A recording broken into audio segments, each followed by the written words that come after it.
సదాశివంపేటలో Telangana JAC ఆధ్వర్యంలో BC బంద్ విజయవంతంగా నిర్వహించారు. ఈ సందర్భంగా మాట్లాడుతూ కేంద్ర ప్రభుత్వం బీసీ బిల్లుపై చూపిస్తున్న నిర్లక్ష్య వైఖరిని తీవ్రంగా ఖండించారు.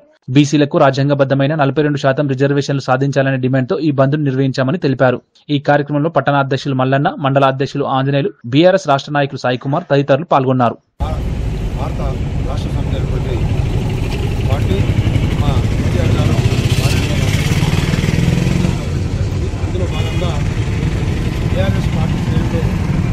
తెలంగాణ వ్యాప్తంగా ఈరోజు బీసీ చేసి బంద్లో పాల్గొంటా ఉన్నారు.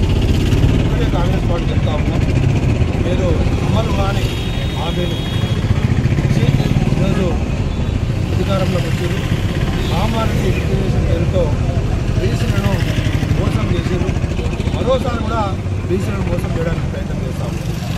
నేను ఏదైతే మొన్న జీవో ఇచ్చారో 9వ జీవో నంబర్ 9వ జీవో ఎట్టి పరిస్థితుల్లో అది కోర్టును నిలబడదు, ఇది చట్టప్రకారం చెల్లదు అని తెలిసి కూడా బీసీలను మేము ముట్టడి చేస్తాం, మీరు ఏడ్చట్లు చేయండి అని చెప్పి ఈరోజు ప్రజలను బీసీ ప్రజలు వంచిస్తున్న వైఖరిని ప్రదర్శిస్తూ బీసీల పట్ల ఇప్పటికి కూడా వివక్ష చూపిస్తున్నటువంటి ప్రస్తుత తరుణంలో బీసీలంతా ఏకమై ఏకకంఠంతో 42% ఏదైతే కేంద్ర ప్రభుత్వానికి రిజర్వేషన్ కల్పించాలన్నటువంటి ప్రభుత్వం పంపిందో దానికి ఏదైతే ఆ చట్టానికి సంబంధించి పట్టణ బీఆర్ఎస్ పార్టీ పక్షాన మేము పూర్తి మద్దతు ప్రకటించడం జరిగింది.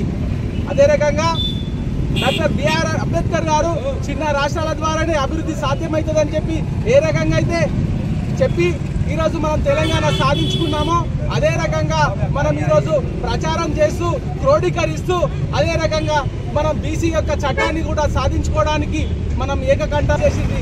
ఏదైతే ఈ తప్పులు చేస్తూ ఉందో ఆ తప్పులన్నింటినీ మనం బీసీ ప్రజలుగా గమనించాల్సినటువంటి పడింది. ఎందుకంటే గతంలో గవర్నర్ దగ్గర బిల్లు పెండింగ్ ఉండగా జీవో పాస్ చేసి ఎలక్షన్ కోదామని అనుకోవడం కేవలం బీసీలను మోసం చేయడమే అని చెప్పేసి అందరికీ స్పష్టంగా అర్థమైంది.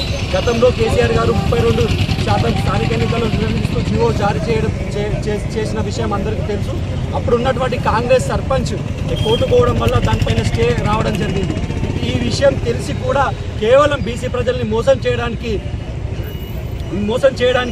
ఈ జీవో ఇచ్చి కొత్త నాటకం జరిపిండు రేవంత్ రెడ్డి. ఎందుకంటే ఈ బీసీ జీవో ఇచ్చిన తర్వాత అందరు పార్టీలను తీసుకొని కేంద్రంలో ఢిల్లీలో ధర్నా చేయాల్సిన అవసరం ఉంది. కానీ వారు చేసిన ధర్మం చూసుమంతంగా చేసారు. ఆ ధర్నా కూడా రాహుల్ గాంధీ రాకపోవడం కూడా అందరూ మొన్ననే అసెంబ్లీలో స్పష్టంగా కేటీఆర్ గారు చెప్పడం జరిగింది, ఈ బీసీ చట్టాలు చేయడం ఈ విధంగా కాదు, ఏదైనా ఢిల్లీ 42% రిజర్వేషన్ గురించి పోరాటంలో అందరూ కూడా సమావేశమై యావత్ తెలంగాణ రాష్ట్రంలో ఉన్నటువంటి 42% బీసీలందరూ కూడా ఈరోజు ఏకకంఠంగా ముక్తకంఠంతో ఈ యొక్క బీసీ రిజర్వేషన్ కల్పించాలనే ఉద్దేశంతో ఈరోజు ధర్నా చేయడం జరిగింది. మరి ఏదైతే అంబేద్కర్ గారు ప్రతిపాదించినటువంటి స్ఫూర్తిని 42% కాకుండా సామాజిక న్యాయం జరగాలనేటువంటి ఒక ఉద్దేశంతో రిజర్వేషన్లు కల్పించడం జరిగింది. మరి అదే స్ఫూర్తిగా ఇంతవరకు కూడా రాజ్యాంగ నిర్మాణం చేసినటువంటి రాజ్యాంగాన్ని పట్టుతో 42% అనేది ఈరోజు రిజర్వేషన్ కల్పిస్తే సామాజిక న్యాయం జరిగింది.